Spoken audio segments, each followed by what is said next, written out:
Winter, 1534. A French garrison commander lifted a hollow iron ball about the size of his fist. He frowned. Through a small opening, hundreds of black powder pellets rattled inside like seeds. To him, it looked exactly like the pomegranate he had eaten that morning. And no, I am not making that up. The word that soldier used for the weapon is still the word we use today. Nearly 500 years later, the United States Army still issues a 40mm grenade built on the same basic idea. Think about that for a second. A fruit you might crack open at Thanksgiving also gave its name to a weapon used in wars from the Renaissance to the present day. How did that happen? Drop one word in the comments. Pomegranate, gunpowder, or coincidence? And I'll pin the best answer at the top. The story begins far from modern supermarkets. In the dry hills of ancient Persia, what is now Iran, thousands of years ago. Wild pomegranates still grow there. They are not pretty. Tough skin, sour flesh, bitter seeds. Most people would have passed them by without a second glance. Then someone noticed something strange. If you grafted a cutting from one wild plant onto another rootstock, the fruit changed. It grew larger. The seeds became sweeter. The rind grew thicker. That thick rind changed everything. Because of it, the fruit could survive long camel journeys across dry land. Because of it, Phoenician traders could load pomegranates onto wooden ships and carry them across the Mediterranean. Soon the fruit was traveling farther than anyone could have imagined. Egyptian pharaohs took pomegranates into their tombs. Archaeologists later found dried remains of the fruit in royal burials. In a culture obsessed with the afterlife, the pomegranate became a symbol of rebirth. Yet the real twist was hiding in plain sight. The cultivated pomegranate was not exactly a natural thing anymore. Human hands had shaped it, improved it, and narrowed it. That clever trick made the fruit successful, but it also planted the seed of a future weakness. We'll come back to that. Meanwhile, Romans admired it. Pliny the Elder praised it. Brides ate the seeds for luck, fertility, and healthy sons. Across Asia, merchants carried it east along the Silk Road. In India,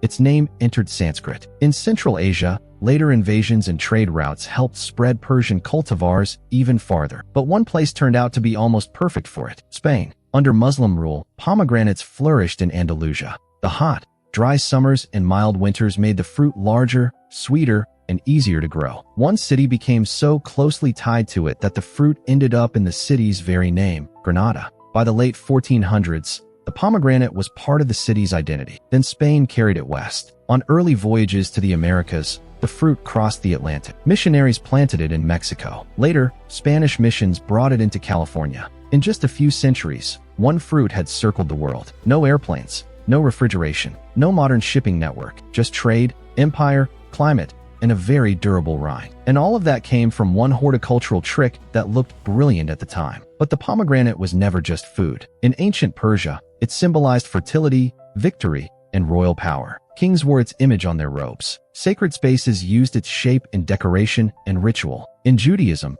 the pomegranate carried deep meaning too. It appears again and again in sacred tradition. Some medieval rabbis even said a perfect fruit held 613 seeds, one for every commandment. Christian artists gave it new symbolism. In painting after painting, the fruit stood for resurrection, sacrifice, and eternal life. The juice suggested blood. The bursting seeds suggested life after death. Then Greek mythology made it unforgettable. According to the myth, Hades abducted Persephone, daughter of Demeter, goddess of the harvest. Demeter's grief made the earth barren. Crops failed. Winter came. Zeus finally intervened. Persephone could return, but only if she had eaten nothing in the underworld. She had eaten 6 pomegranate seeds. Because of those 6 seeds, she had to spend part of every year below. That was how the Greeks explained the seasons. 6 seeds. Winter itself, explained through a fruit. This is the point where the pomegranate stops being food and starts becoming part of civilization's operating system. The Romans adopted the story. Physicians prescribed the fruit for health. Poets praised it. Brides wore its vines. Soldiers carried its image.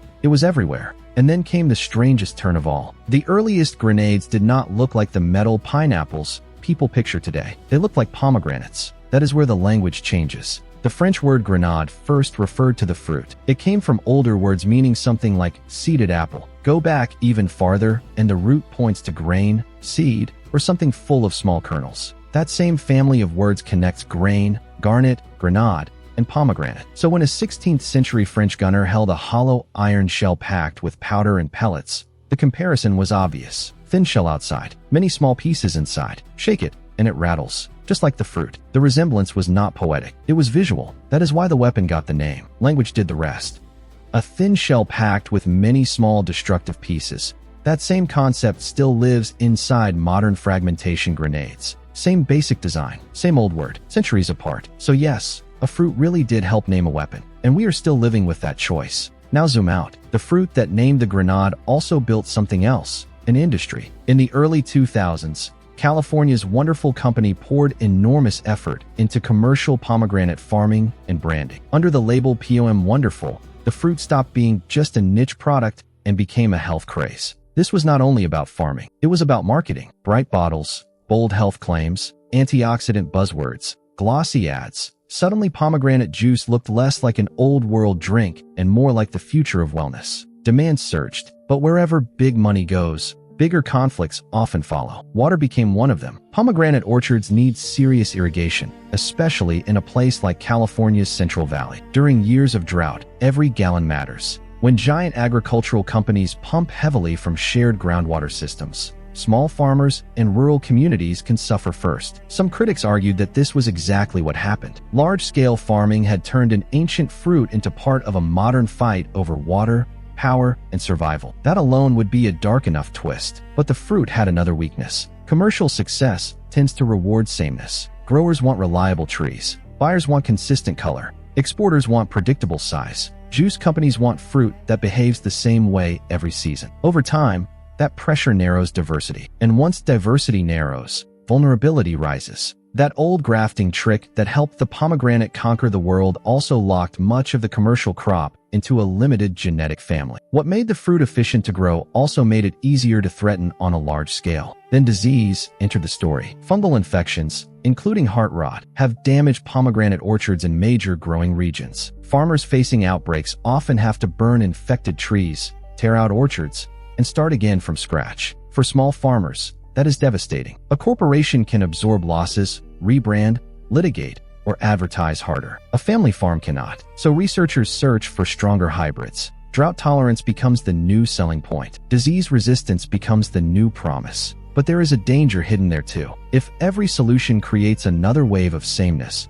then every rescue may also plant the next disaster. That is the pattern. Human beings find a wild thing, improve it, scale it, sell it, and standardize it. Then the system grows fragile. The pomegranate is not just a fruit story anymore. Today, the pomegranate is a global commodity worth billions. Iran remains one of the world's major producers. India is another giant in the trade. California dominates much of the North American market. Behind those numbers are real people. Millions of households depend on this crop for income, especially in parts of India and Iran. Many of those farms are small operations held together by family labor, debt, hope, and one good harvest at a time. That is the true stake in this story. Not only brands, not only slogans, not only billionaires. People. Imagine one farmer in Western India. A fungal outbreak destroys part of her orchard. She replants with a newer hybrid. The fungus eases, but then brutal heat hits. Yields fall. Irrigation costs rise. Another season passes. Profit disappears. 3 years gone. Savings drained. One ancient fruit, one modern supply chain, and one family pushed to the edge. That is the real cost of efficiency when resilience gets stripped away. And this is where the whole story snaps into focus.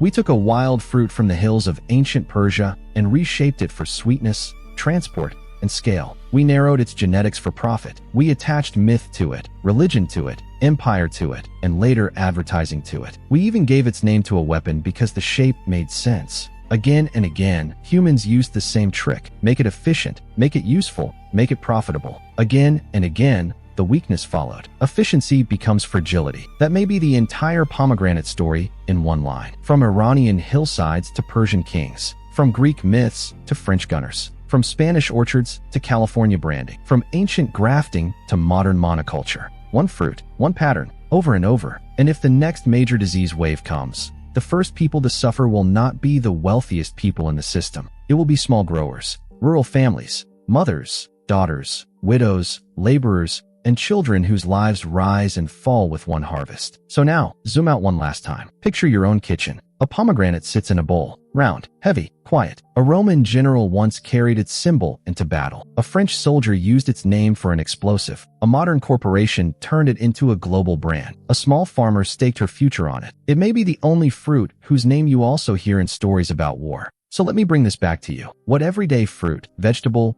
drink, or object should this channel expose next? Drop one answer in the comments, just one honest word. Pick well, because the most upvoted choice becomes our next hidden history deep dive. Subscribe if you want more stories like this. Every week, this channel uncovers the strange and often dark origins of ordinary things: coffee, sugar, salt, jeans, shoes, and more. See you next time.